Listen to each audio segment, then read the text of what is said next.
Welcome back, everybody. This week we're going to talk about Festivus and why it is psychologically the perfect holiday.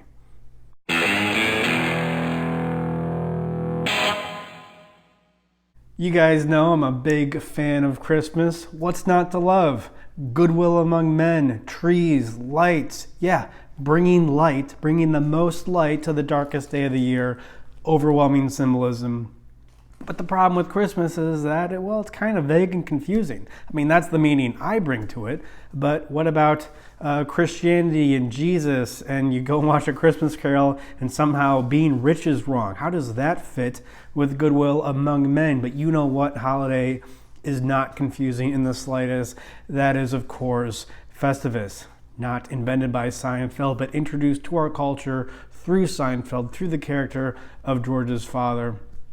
With very specific rituals, and I would say very healthy rituals when you look at what Festivus really is. Well, what are these three Festivus rituals or three practices of Festivus? Well, the first one is the airing of grievances, then there's feats of strength, then there are Festivus miracles, placing meaning on events that are easily explainable. Now, these seem silly, but when you actually study these, when you really look at what's going on behind these rituals, you can see, wow, this is psychologically really healthy. Well, let's look at airing of grievances, getting comfortable with your resentments, communicating perhaps uncomfortable issues that you have with close relationships, with your family, with your friends. Now, we don't want to do this because we don't want to be mean. Oh, if I told my mom about how I'm resentful towards her about A, B, and C, then she's going to be offended. She thinks I'm trying to be mean. Sure. If you bring up the resentment, if you air the grievance for the sake of making your mom wrong and perhaps by consequence you right, then it's probably not going to be that healthy. But if you do it for the sake of creating a stronger connection, then it would be healthy. And of course, how could you sit there having something to say to somebody who's supposedly close to you, like your mom, your dad, brother, sister, boyfriend, girlfriend, and not say it and call it an honest relationship, an honest connection? It's not. You've got to get comfortable with these resentments, with these grievances, and we do that by talking through them, especially with the person who supposedly caused the grievance. We may find out that we bring up the resentment or the grievance, it is ultimately about us, and that's ultimately why we don't want to bring it up, perhaps. Feats of strength, also psychologically healthy.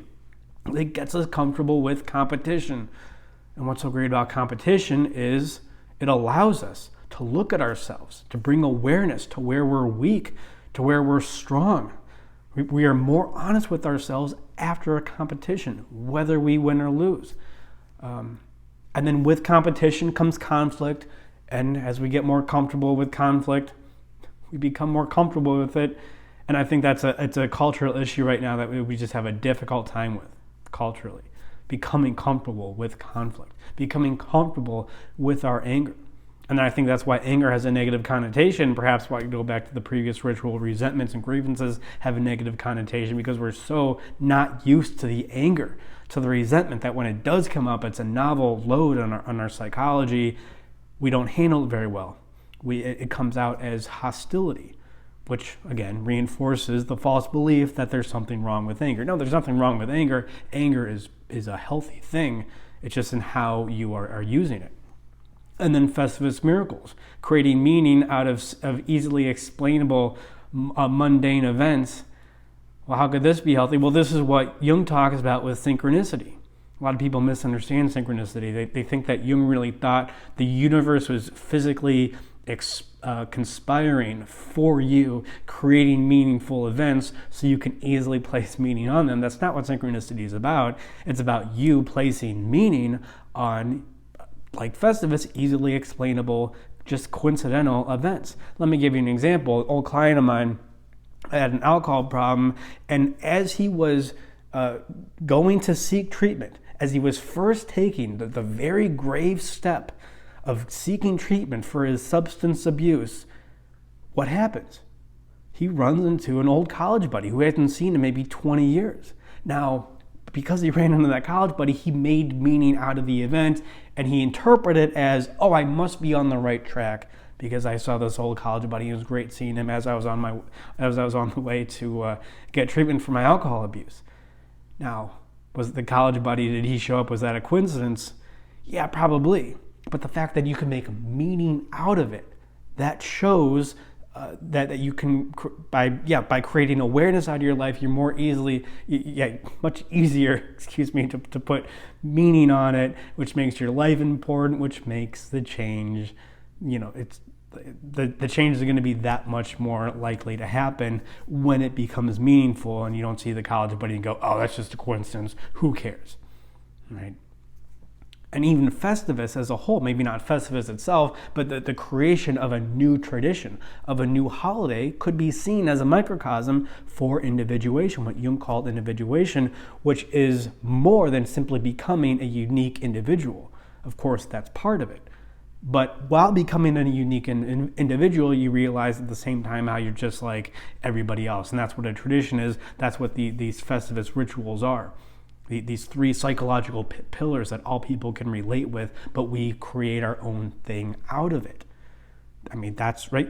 Of course, it wouldn't be a tradition if it didn't combine people from perhaps even different cultural or ethnic backgrounds together, right? What unifies us? That's what a tradition is. But by making it your own, you, in a sense,